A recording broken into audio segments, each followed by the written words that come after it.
दूरदृष्टिः। रामपुरे रुद्रेशः नाम मध्यमवर्गीयः गृहस्थः आसीत्। तस्य एका पत्नी, द्वौ पुत्रौ च आसन्। रुद्रेशः स्वभगिनीं शारदां विमलपुरस्य विश्वनाथाय दत्त्वा विवाहं कृतवान् आसीत्। कदाचित् शारदायाः पतिः विश्वनाथः तीव्रतया हृदयवेदनया पीडितः अभवत्। तदा रुद्रेशस्य पत्नी सुजाता स्वपतिं तत्र प्रेषयित्वा विश्वनाथं स्वगृहम् आनायितवती। उत्तमाय वैद्याय प्रदर्श्य चिकित्साम् अपि कारितवती। ननान्दा शारदया सह विश्वनाथस्य सेवां कृतवती च। एवं 3 मासेषु पूर्णतया स्वस्थः विश्वनाथः पत्न्या सह स्वगृहं गतवान्। रुद्रेशाय सुजातायै च हृत्पूर्वकं धन्यवादान् समर्प्य।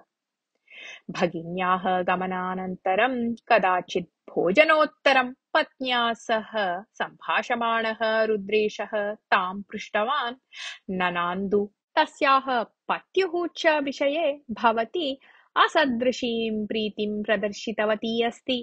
भवत्सदृशीम् अन्यां कामपि अहं न दृष्टवान् अस्मिन् लोके।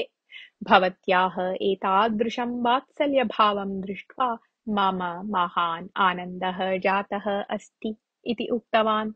तस्य वचनं श्रुत्वा सुजाता हसन्ती उक्तवती, मयि न केवलं वात्सल्यभावः अपि तु दूरदृष्टिः व्यवहारज्ञानं च अस्ति इति। तस्याः वचनेन आश्चर्यचकितः रुद्रेशः तत् किम् इति भावेन तां दृष्टवान्। सामान्यतः सर्वाः महिलाः स्वस्य ननान्दा दीर्घसुमङ्गली एव भवतु इति चिन्तयन्ति। पत्युः मरणानन्तरं सा पितृगृहमेव आगच्छति इति लोकानुभवः। यदि पत्युः मरणं भवेत् तर्हि भवतः भगिनी पुत्रैः सह अस्माकं गृहमेव आगमिष्यति। तदा तु आजीवनं तेषां सेवा करणीया भविष्यति। तादृशीं स्थितिं पूर्वमेव ऊहित्वा अहं ननान्दुः पत्युः चिकित्सां कारयित्वा सः स्वस्थः यथा स्यात् तथा कृतवती इति उक्तवती सुजाता। पत्न्याः उत्तरं श्रुत्वा हसनीयम् उत रोदनीयम् इति न ज्ञातवान् रुद्रेशः।